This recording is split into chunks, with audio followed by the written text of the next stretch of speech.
पाल पोस बड़ा किया, कष्ट दिया न कोई। अपनी तो संतान की चिंता हर माँ बाप को होए। यही जीवन का सार है, यही पालनहार है। इनके दिखाए रास्ते पर जो चले, उसका बेड़ा पार है। जय श्री राम दोस्तों। हमारी आज की कहानी है विदेश जाने का सपना। पार्वती, अरे ओ पार्वती, अरे कहाँ मर गई? धरती खा गई या आसमान तुझे? जब देखो ये बुढ़िया मेरा दिमाग खराब करके रख देती है। कामचोर कहीं की, इसका रोज का यही है, यूं काम से जी चुराकर गायब हो जाना। आज आने दो इस बुढ़िया को। मैंने भी इसे ठीक ना किया तो मेरा नाम भी अंजलि नहीं। इसका सारा गायब होना आज निकालूंगी। पार्वती देवी जी की बहू अपने घर में इधर से उधर अपनी सांस को ढूंढते हुए गुस्से में बड़बड़ा रही थी। 5 मिनट बाद ही पार्वती जी घर में दाखिल हुए तो बहू हाथ में पानी की बोतल लिए हुए खड़ी थी। तो वही अपनी सास के सर में देकर मारी तो उनकी चीख निकल पड़ी और वे जमीन पर नीचे गिर पड़ी। उनके सर में सूजन का गोला पड़ गया था। कहाँ मर जाती है यूं बिना बताए रोज रोज? किससे मिलने जाती है इस उम्र में? शर्म नहीं आती तुझे? मेरा जीना हराम करके रख दिया है तूने। जब भी कुछ काम करना होता है तो तू गायब हो जाती है, फिर मुझे ही घर का सारा काम करना पड़ता है। आज के बाद अगर बाहर गई तो आज तो बोतल से मारा है, कल तो तेरी टांगे ही तोड़ दूंगी। घूर मत इन बड़ी बड़ी आंखों से मुझे। अंजलि ने सारी हदें पार कर अपनी सास के सर में बोतल मारकर वहां जमीन पर पड़ा छोड़ दिया। वो तो शुक्र है बोतल प्लास्टिक की थी, अगर स्टील की होती तो उनके सर के टुकड़े टुकड़े हो गए होते। लेकिन पानी से भरी हुई बोतल भी किसी चीज से कम नहीं होती। अगर अचानक से सर में मारो तो दिन में तारे नजर आ जाते हैं। और पार्वती जी तो वैसे भी बूढ़ी औरत थी। उनके सर में अचानक बोतल लगने से चक्कर आ गए और वो नीचे जमीन पर गिर पड़ी। कुछ ही देर इस पीड़ा के साथ वे वहीं पड़ी रहीं। उनकी आंखों से आंसू टपक रहे थे। उनका जुल्म भी कुछ नहीं था। वह घर का सारा काम निपटाने के बाद ही बाहर गई थी। लेकिन उनकी बहू अंजलि बहुत ही खराब प्रवृत्ति की महिला थी। सास पर तो ऐसे हाथ उठाती थी जैसे वे किसी बच्चे को ऊपर उठा रही हो। ए बुढ़िया, अब वहीं पड़े रहने का बहाना मिल गया तुझे? अब खड़ी भी हो जा। अब क्या तुझे उठाने के लिए 4 लोग कंधा देने आएंगे? चल उठ वहां से। घर के इतने सारे काम पड़े हैं, आकर जल्दी से निपटा। पार्वती जी वहां से धीरे धीरे दीवार के सहारे उठी और किचन में जाकर खाना बनाने लगी। और बहू मोबाइल में अपनी पसंदीदा शॉर्ट्स देखने में व्यस्त हो गई। पार्वती देवी जी के 2 बेटे हैं और 2 बहुएं। बड़ा बेटा प्रवीण, छोटा बेटा अंकुर। प्रवीण की पत्नी पिंकी और अंकुर की पत्नी अंजलि। प्रवीण अपनी पत्नी और बच्चों के साथ दूसरे शहर में रहता है, जहां उसकी एक मल्टीनेशनल कंपनी में जॉब है। जबकि छोटा बेटा अंकुर कस्बे में अपनी मां और पत्नी के साथ ही रहता है, जो पास के शहर में बैंक में कार्यरत है। पार्वती जी मोटी तगड़ी जाटनी बहुत बुद्धिमान शांत स्वभाव की महिला है। लेकिन जब से बहू आई है उसने सता सता कर उनको बहुत ही हल्का कर दिया है। उनकी सेहत पर अब बहुत बड़ा असर पड़ चुका था। जब सोमनाथ जी से शादी होकर इस घर में आई थी तो देखने वालों के होश उड़ गए थे। अपने माँ बाप की ये 2 बहनें थीं। दोनों बहनों में 2 साल का फर्क है। पार्वती जी छोटी और ममता जी बड़ी हैं। दोनों बहनों की शादी एक ही मंडप में इसलिए कर दी गई थी क्योंकि इनके पिता को अनेक बीमारियों ने घेर लिया था, जिससे यही निर्णय लिया गया था कि दोनों बहनों की शादी एक ही साथ कर दी जाए। दोनों के लिए संयोग्य वर भी मिल गए थे, तो उनके पिता ने अपने जीवित रहते हुए ही एक ही मंडप में दोनों के फेरे संपन्न करवा दिए। शादी के कुछ समय बाद ही उनकी मां परलोक सिधार गई। पार्वती जी का बचपन से ही एक सपना रहा है। वह सपना पेरिस एफिल टावर देखने का है। पिता भी एक किसान थे, तो उनकी हैसियत भी अपनी बेटी को एफिल टावर दिखाने की नहीं थी। अपने कमरे को भी एफिल टावर की तस्वीरों से उन्होंने सजाया हुआ था। तो उनकी बड़ी बहन उन्हें रोकते हुए हमेशा कहती थी, ये पागलपन छोड़ दे पार्वती, ऐसे सपनों में क्यों जीती है जो संभव ही ना हो सके। छोड़ दे मेरी बहन, सपने वही देखने चाहिए जो संभव हो सके, ताकि हम उन्हें पूरा करने के लिए जटिल से जटिल प्रयास कर सकें। पार्वती जी ने अपनी धुन में गुनगुनाते हुए अपनी बहन को जवाब दिया। तो उनकी बहन चुप हो गई। पार्वती जी के सर पर एफिल टावर का भूत सवार था, जिससे वे थोड़ी बहुत रकम जो पिताजी से मिलती थी उसे जोड़ने में लग गई थी। इसके साथ साथ वे अपनी माँ से मंगोड़ी और पापड़ भी बनाना सीख रही थी। इसी दौरान उनकी शादी हो गई। तो उन्होंने सोचा, अब तो शादी हो रही है तो मेरे पति ही मुझे एफिल टावर दिखा देंगे। लेकिन यहाँ पर भी फूटी किस्मत। पति का व्यवसाय भी सिर्फ करने खाने तक ही सीमित था। लेकिन सोमनाथ जी बहुत ही ईमानदार व्यक्ति थे और पार्वती जी से बहुत प्रेम करते थे। उनके खाने पहनने में कभी कोई कमी नहीं आने देते थे। लेकिन पार्वती जी का एफिल टावर का वह सपना उन्हें चैन से नहीं रहने देता था। वह मंगोड़ी और पापड़ बनाने में माहिर हो गई थी। उनके हाथ के बने हुए मंगोड़ी और पापड़ लोगों को बहुत पसंद आने लगे थे। उससे जो कमाई होती थी उसे वे थोड़ा घर में खर्च करती और थोड़ा जमा करके रखती। किंतु उनका यह काम बच्चे होने पर छूट गया था। फिर जब बच्चे थोड़े बड़े हुए, फिर से काम करना उन्होंने शुरू कर दिया, क्योंकि बच्चों के अच्छे भविष्य के लिए, उन्हें पढ़ाने लिखाने के लिए और अपने सपने को पूरा करने के लिए जी जान से मेहनत करने लगी थी। इसी दौरान एक दिन अचानक दिल का दौरा पड़ने से सोमनाथ जी चल बसे, जिससे पार्वती जी के कंधों पर और भी अधिक जिम्मेदारियां आ गई थी। पति के अचानक देहांत ने पार्वती जी को पूरी तरह से तोड़ डाला था। वह घबरा गई थी। उन्हें समझ में नहीं आ रहा था कि करें तो क्या करें और कैसे करें। बच्चे भी अभी बहुत छोटे थे, किंतु उन्होंने खुद को संभाला और अपने दोनों बच्चों की खातिर जीवन में आगे बढ़ी। उन्होंने अपने दोनों बच्चों के अच्छे भविष्य के लिए खूब मेहनत की और सोचने लगी कि मेरा सपना मेरे बच्चे ही पूरा करेंगे। मेरे बच्चे जरूर मुझे पेरिस ले जाएंगे। इसी सोच के साथ वे पूरी लगन से मेहनत करती रहीं और अपने बच्चों को अच्छे स्कूल और अच्छे कॉलेज से शिक्षा प्राप्त करवाई, जिससे उन्हें नौकरी के अच्छे ऑफर प्राप्त हुए। लेकिन माँ का ये सपना सपना ही बनकर रह गया कि मेरे बेटे मेरे सपने को पूरा करेंगे। जैसे ही बेटों की नौकरी लगी तो बेटे बहुत अधिक व्यस्त रहने लगे। प्रवीण भी अपनी पसंद की लड़की से शादी कर शहर में बस गया, जो कभी कभी माँ से मिलने के लिए आया करता था। और अंकुर ने भी अपनी मर्जी से शादी कर ली, जिसकी पत्नी अंजलि सास के साथ एक ही घर में रहती थी। किंतु अंजलि पार्वती जी को चैन से सांस तक नहीं लेने देती थी। खुद पूरा दिन टीवी में व्यस्त रहती थी और सास से पूरे घर का काम करा लेती थी। लेकिन पार्वती जी हिम्मत हारने वालों में से नहीं थी। वे घर का काम भी करती और अपनी मंगोड़ी पापड़ का काम भी संभालती थी। किंतु यह मंगोड़ी पापड़ का काम अंजलि को बिल्कुल भी नहीं सुहाता था। जब भी सास अपनी मंगोड़ी पापड़ का काम करने बैठ जाती, तभी अंजलि घर में बवंडर खड़ा कर देती थी और अपने पति से शिकायत करती, देखिए जी, आपकी मम्मी पूरे घर में ये क्या गंदगी मचा कर रख देती हैं। किस चीज की कमी रखी है इन्हें हमने। सब कुछ अच्छा खासा पूरा तो होता है, तब भी इन्हीं के ये काम करने की जरूरत पड़ रही है। तो अंकुर भी अपनी पत्नी की बातों में आकर माँ को धमकाता हुआ कहता है, माँ, क्या जरूरत है आपको ये सारे काम करने की? क्या आपकी जरूरतें हम पूरी नहीं करते? कल से घर में ये सब कुछ दिखाई नहीं देना चाहिए। अगर मुझे दिखाई पड़ा तो तुम्हें सब कुछ उठाकर सड़क पर बाहर फेंक दूंगा।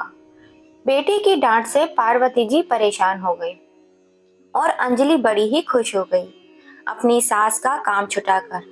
कुछ दिन पार्वती जी ने काम नहीं किया तो 2 पैसे की भी मोहताज हो गई, क्योंकि बस घर में तो 2 रोटी खाने को ही मिलती थी और 2 रोटी के अलावा इंसान के और भी खर्च होते हैं।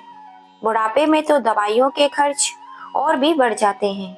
और एक ही तो पार्वती जी का सपना रहा है बचपन से, जिसे जीते जी अब वे बुढ़ापे में आ चुकी थी, लेकिन उनका सपना पूरा होते हुए नहीं दिख रहा था।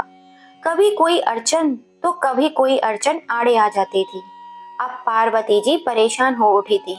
वे अब करे तो क्या करे। उनकी बड़ी बहन ममता जी की शादी भी पास के ही देहात में हुई थी, किंतु कस्बे में पार्वती जी के घर की थोड़ी ही दूरी पर सही दामों में एक प्लॉट बिक रहा था, तो उन्होंने देहात का बेचकर वो खरीद लिया और अपना घर बना लिया। उनके भी दो बेटे हैं, एक बेटी थी। बेटी के और बड़े बेटे की शादी उन्होंने कर दी थी, किंतु छोटा बेटा अजय शादी नहीं करना चाहता था। अजय अपनी मासी यानी पार्वती जी से बहुत प्रेम करता था और उनका पूरा साथ देता था। उसने ही अपनी मासी का बैंक में खाता भी खुलवाया था। खुद का बेटा बैंक में नियुक्त होते हुए भी उन्हें भांजे का सहारा लेना पड़ता था, क्योंकि अंकुर को अपनी माँ का काम करना पसंद नहीं था। बैंक में खाता खुलवाने की तो दूर की बात है। इसीलिए पार्वती जी ने अपने बेटे बहू की चोरी से दूसरी बैंक में भांजे के साथ जाकर खाता खुलवा लिया था, जिसमें वे अपने काम की रकम जमा करती रहती थी। लेकिन बेटा और बहू ने उनके सारे किए कराए पर पानी फेर डाला था। फिर उन्होंने अपने भांजे से इस बारे में बात की, तो उसने घर घर जाकर मंगोड़ी पापड़ के ऑर्डर लेना शुरू कर दिया, जिससे पार्वती जी अपने घर का सारा काम करती और जो टाइम बचता उसमें घर घर जाकर पापड़, चिप्स और मंगोड़ी बना दिया करती थी। सब कुछ ठीक ही चल रहा था, किंतु आज अंजलि ने अपनी सारी हदें पार कर सास पर ऐसा अत्याचार किया कि वे पूरी तरह से टूट गई थी। अंजलि ने उन्हें बाहर ना जाने का फरमान सुना डाला। रात में पति को अंजलि ने सब कुछ बता दिया कि मम्मी जी रोज बाहर जाती हैं और घंटों तक गायब रहती हैं। जब अंकुर ने मम्मी को गुस्से से बड़बड़ाकर पूछा कि आप कहाँ जाती हो, तो उन्होंने सब कुछ बता दिया कि मैं इस काम से बाहर जाती हूँ। तो अंकुर गुस्से से लाल हो गया, लेकिन अंजलि ने अपने पति को शांत किया और वह शांत भी हो गया। अंजलि ने अंकुर को कहा कि अगर माँ काम करने बाहर जाती है तो इसमें हर्ज ही क्या है। तुम बोल रही हो यह बात जो माँ के काम से इतना चिढ़ती है। अंकुर ने भी सख्त होकर अंजलि को कहा, तो अंजलि बोली, अंकुर जरा ठंडे दिमाग से सोचो। आज के इस महंगाई के दौर में कितने सारे खर्च पूरे करने के लिए कितने पैसों की जरूरत होती है, और आज हर चीज के दाम ऊंचाइयों को छू रहे हैं। पापड़ और मंगोड़ी के दाम भी कहां से कहां पहुंच गए हैं। मम्मी को घर से बाहर जाने की आज्ञा इसी शर्त पे दो कि आधी रकम वो हमें दे।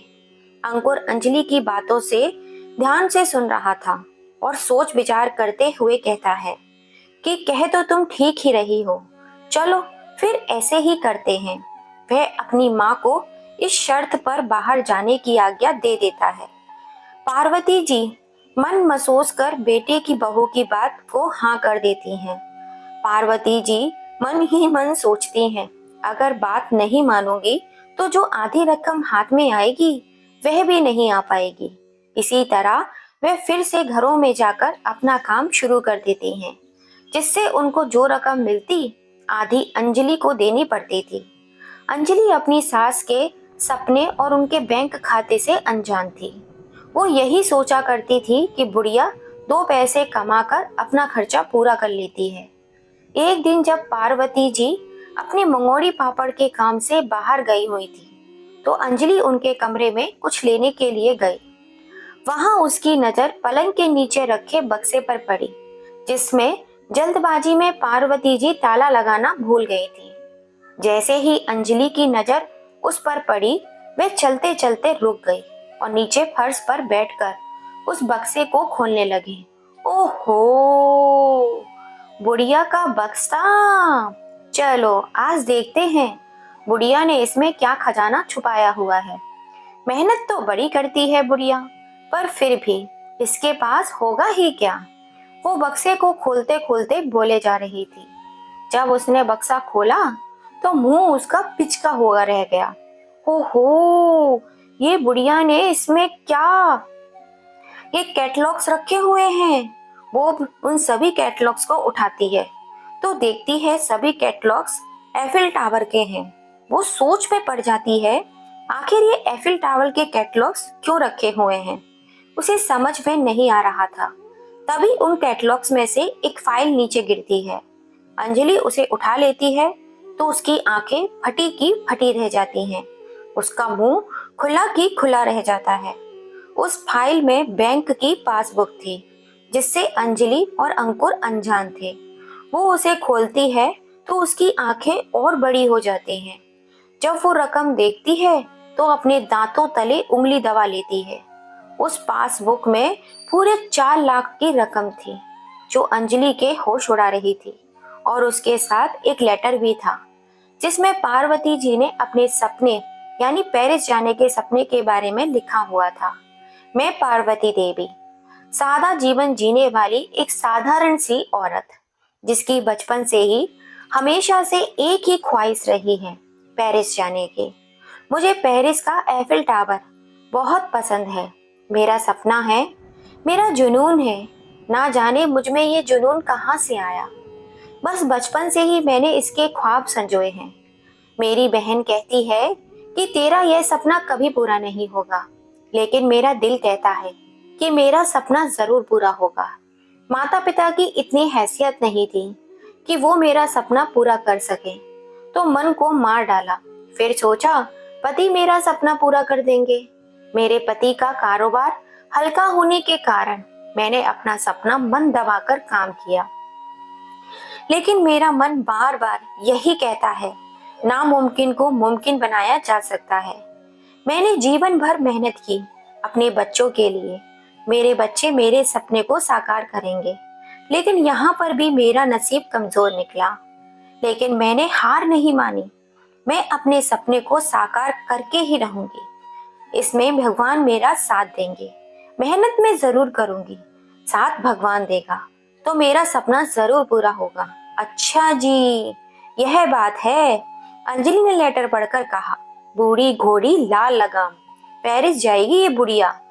अंजलि जोर जोर से हंसने लगी। उसकी आवाज सास के कमरे में पूरी तरह से गूंज रही थी। वे हाथ में लेटर लिए हंस हंसकर पागल हो रही थी। मैं भेजूंगी तुझे पेरिस। आज बुढ़िया जल्दी घर आ जा।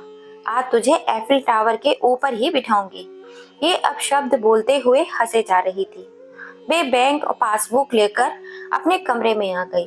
जब पार्वती जी घर आकर अपने कमरे में गई तो उनके होश उड़ गए।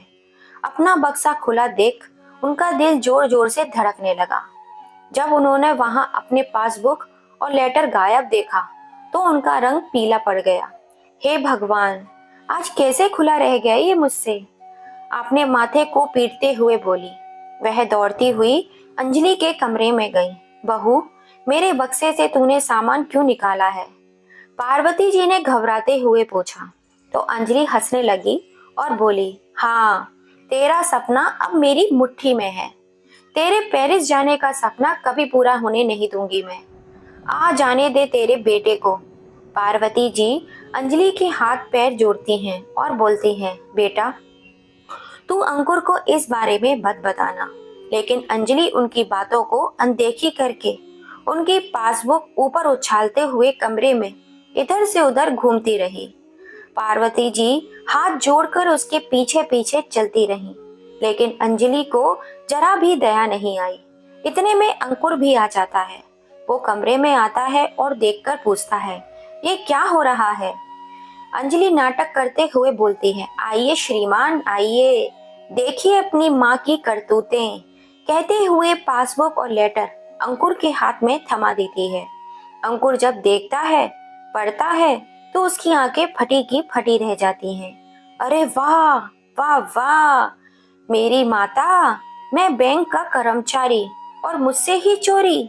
मेरे बैंक में खाता ना खुलवाकर दूसरी बैंक में खाता खुला रखा है और 4 लाख की रकम भी जमा करके रखी हुई है। और यह क्या ड्रामा है, बुढ़ापे में इतना बचपना दिखा रही हो। यह पेरिस वेरिस क्या लगा रखा है आपने? हम तो कभी दूसरे शहर तक नहीं गए और तुम पेरिस जाने के सपने लिए को बैठी हो। अरे, अब जिंदगी ही कितनी बची है तुम्हारी?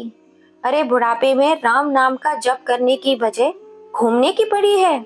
अभी भिजवाता हूँ तुझे पेरिस। अंकुर अपनी माँ को अपशब्द बोले जा रहा था। उसका साथ उसकी पत्नी भी हंस हंस कर दे रही थी। बैठे बेटे और बहू का ऐसा व्यवहार देख लक्ष्मी जी की आंखों से आंसू बह रहे थे। वे हाथ जोड़े बेटा बहू के सामने गिड़गिड़ा रही थी, किंतु दोनों पर कोई असर नहीं हो रहा था। अंकुर लेटर और पासबुक अपनी अलमारी में रखते हुए बोला कि कल मेरे साथ जाकर ये रकम मेरे खाते में जमा करा देना, और अब बात को यहीं खत्म करो और अपने कमरे में जाओ। बेटा, मैंने कभी कुछ नहीं मांगा तुमसे। ये मेरे खून पसीने की कमाई है। तुम बहुत छोटे थे जब तुम्हारे पिताजी का देहांत हो गया था। मैंने बड़ी कठिनाइयों से तुम्हें पाला है और ये रकम इकट्ठा की है।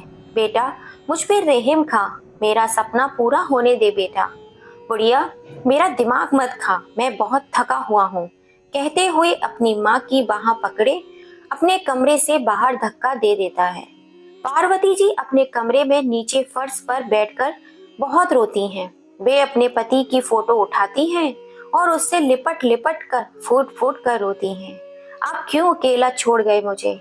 मैं कहाँ जाऊं, क्या करूं? मेरा सपना कभी पूरा होगा भी या नहीं? मेरी बहन ठीक ही कहती थी, मैं ही पागल थी। इसी सपने को लेकर अब मैं आपके पास आना चाहती हूँ। अब भगवान मेरी रक्षा करे या मुझे ऊपर बुला ले। भगवान, मुझसे अब सहन नहीं होता। वे रोते रोते बेहोश हो जाती हैं। जब होश आता है तो रात के 4 बज रहे थे। वे सोचती हैं कि नहीं नहीं, मुझे कमजोर नहीं पड़ना है, मैं फिर से कोशिश करूंगी। वे सुबह होने का इंतजार करती हैं। सुबह होते ही प्रवीण को फोन करती हैं और सारी बातें बता देती हैं, किंतु प्रवीण पूरी बात सुने बिना ही यह कहकर टाल देता है कि अंकुर ठीक ही तो कह रहा है, इस उम्र में अब क्या करोगी ये सब करके, और फोन पटक देता है। पार्वती जी को अपने दोनों बेटों से ये उम्मीद बिल्कुल भी नहीं थी। उनके दिल पर गहरा सदमा पहुंचता है। वे कुछ देर सोचती रहती हैं और बेटा बहू के जागने से पहले ही अपनी बहन के घर पहुंच जाती हैं और सारी बातें बता देती हैं। उनकी बहन और भांजा उन्हें सांत्वना देते हैं और पहले उन्हें नाश्ता पानी खिलाते हैं। नाश्ता पानी करने के बाद पार्वती जी भांजे के साथ महिला सुरक्षा आयोग पहुंच जाती हैं। उधर बेटा और बहू जब जागते हैं तो उन्हें घर में ना पाकर चौंक जाते हैं। वे तुरंत ही ममता जी के घर जाते हैं, किंतु पार्वती जी वहां से पहले ही निकल चुकी थी। पार्वती जी महिला आयोग पहुंचती हैं और अपने साथ हुए अत्याचार की गुहार लगाती हैं। वहां उनके साथ हुए अत्याचार को ध्यानपूर्वक सुना जाता है और इस पर जल्द से जल्द कार्रवाई का आश्वासन दिया जाता है। महिला आयोग की कुछ महिला उनके साथ अपने अपने साथ लेकर उनके घर पहुंचती हैं। बेटा बहू पहले ही डरे हुए अपनी माँ का इंतजार कर रहे थे। जब उन्होंने घर में माँ के साथ महिला आयोग की टीम को देखा तो सफेद पड़ गए। उन्होंने बेटा बहू को फटकार लगाई, जिससे पार्वती जी में और भी साहस आ जाता है। वे अंकुर की अलमारी से पासबुक और लेटर निकाल लेती हैं और कहती हैं, यह घर भी मेरे और मेरे पति का है। मेरे घर पर भी इनका कोई अधिकार नहीं है। मेरे दोनों बेटों को मैं अपने घर से बेदखल करना चाहती हूँ। महिला आयोग की टीम उनकी इस बात की भी सराहना करती है। उनके घर के पेपर्स तैयार किए जाते हैं और शहर वाला बेटे बहू को भी बुलाया जाता है। इस सारी प्रक्रिया में 1 हफ्ता लग जाता है। प्रवीण और पिंकी भी घर पहुंच जाते हैं। उस 1 हफ्ते के बीच पार्वती जी अपने घर ना रहकर अपनी बहन के घर रह रही थी। उनका कहना था उनको अपने घर से निकाल कर ही वे अपने घर में प्रवेश करेंगी। अजय भी इन सब में उनका पूरा पूरा साथ देता है। बेटे बहुएं ममता जी के घर जाकर ही अपनी माँ से माफी मांगते हैं, लेकिन वे उन्हें माफ नहीं करती। तुम दोनों से मुझे ये उम्मीद बिल्कुल भी नहीं थी। आज मुझे ये कैसा दिन देखना पड़ रहा है कि मुझे यह सब कुछ करना पड़ रहा है। अरे, हमने तुम्हारे लिए क्या बुरा किया है?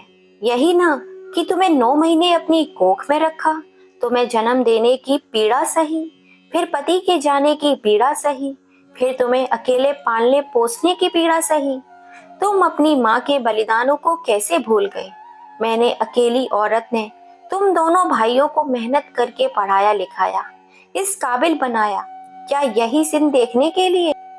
मैं चाहती तो तुम्हें मजदूरी पर भी लगा सकती थी, लेकिन मैंने ऐसा नहीं किया। दिन रात मेहनत करके बैंक और कंपनी में नौकरी लगवाई। क्या इसी दिन के लिए कि तुम अपनी माँ पर इतने अत्याचार करो? शिक्षित होकर भी तुम जाहिल के जाहिल ही निकले। मैंने अकेली ने तुम्हारे सारे सपने पूरे किए और तुम दो होकर मेरा एक सपना पूरा करना तो दूर, मेरे खुद की जमा रकम से मेरा सपना पूरा करने में भी बाधा डाल रहे हो। मुझसे उस सपने को छीनना चाहते हो? आगे बढ़कर जैसे ही दोनों भाइयों ने मम्मी कहा, तो पार्वती जी ने एक एक थप्पड़ दोनों के गाल पर जड़ दिया। अंजलि और पिंकी ने भी अपने कान पकड़ लिए। दूर रहो मुझसे, ये मत समझना कि अब घर के लालच में तुम मुझे मना लोगे। तुम अब सब मेरे दिल से निकल चुके हो। अब मैं अपना फैसला नहीं बदलूंगी। अब मेरा फैसला अटल है। तुम लोग यहाँ से जा सकते हो। अपनी माँ का ऐसा रौद्र रूप देखकर सब घबरा गए, क्योंकि एक नारी सब पर भारी जब अपनी पर आ जाए तो सब पर भारी पड़ जाती है। और फिर पार्वती जी के साथ महिला सुरक्षा आयोग भी थे, तो बस चुपचाप सब वहां से निकल रहे थे। तभी पार्वती जी ने कहा, रुको। सब बहुत खुश हो गए। शायद माँ ने अपना फैसला बदल लिया है। माँ आगे बढ़ी और खींच के 3-4 थप्पड़ अंजलि के गाल पर जड़ दिए। अंजलि चिल्ला उठी, ये काम अधूरा था, इसे पूरा किए बिना तुम सबको कैसे जाने देती मैं? पार्वती जी ने दांत भींचते हुए कहा। पार्वती जी का ऐसा गुस्सा देखकर सब लोग बुरी तरह से डर गए। अंजलि रोते हुए घर से बाहर निकल गई। सब उसके पीछे पीछे चल पड़े। पेपर्स वर्क भी पूरा हो चुका था, जिसमें पार्वती जी ने अपने दोनों बेटों को अपनी प्रॉपर्टी से बेदखल कर दिया था और 1-1 लाख की पेनल्टी अपनी मां पर किए गए अत्याचारों के कारण दोनों बेटों को देनी पड़ी, जिससे अब उनके पास 6 लाख की रकम हो चुकी थी। और अब बेटा बहू को उनके घर से निकालकर उनका घर भी खाली कर लिया था, जिसमें पार्वती देवी जी ने अपने भांजे अजय के साथ रहने लगी थी। वे अजय के साथ ही पेरिस जाना चाहती थी, तो दोनों ने अपने पेरिस जाने की प्रक्रिया को पूरी व्यवस्था के साथ किया। पूरे 1 महीने बाद पार्वती जी और अजय पेरिस के लिए निकल पड़े। आज मेरा सपना साकार होने जा रहा था। मेरे बचपन का सपना आज 62 साल में पूरा होने जा रहा था। मैं आसमान की उन ऊंचाइयों में हूँ। ये पार्वती जी हवाई जहाज में बैठे बैठे सोच रही थी। जब एफिल टावर के पास पहुंची तो उनकी आंखों में दुख और खुशी दोनों के आंसू थे। दुख इस बात का, ना जाने किस किस तरह से आज मैं यहाँ खड़ी हूँ, और खुशी इस बात की कि आज मेरा सपना साकार हो गया है। भगवान, तूने मेरा साथ दिया। मैं तेरा शुक्रिया अदा करती हूँ। मैं एफिल टावर को अपनी बूढ़ी आंखों से निहारती रही और खुश होती रही। इस कहानी से हमें यही सीख मिलती है कि सपने छोटे हों या बड़े, बच्चे देखे या बूढ़े, उनको पूरा करने का हौसला इंसान को खुद ही जुटाना पड़ता है। सपने पूरे करने की कोई उम्र नहीं होती, बस जब भी मौका मिले कर लो। बच्चों के सपने तो माँ बाप पूरे कर ही सकते हैं, लेकिन माँ बाप के सपने उन्हें खुद ही पूरे करने होते हैं। दोस्तों, पार्वती जी ने जो सपना देखा था और उसे पूरा करने के लिए उन्होंने जो कदम उठाया था, वह सही था या गलत? अपनी राय हमें कमेंट करके जरूर बताइएगा। और कहानी थोड़ी सी भी पसंद आई हो तो प्लीज ज्यादा से ज्यादा इसे शेयर कीजिएगा, लाइक कीजिएगा, कमेंट कीजिएगा, और अभी तक सब्सक्राइब नहीं किया है तो जल्दी से कर लीजिएगा। आपसे फिर मुलाकात होगी ऐसी ही किसी कहानी के संग। जय श्री राम दोस्तों।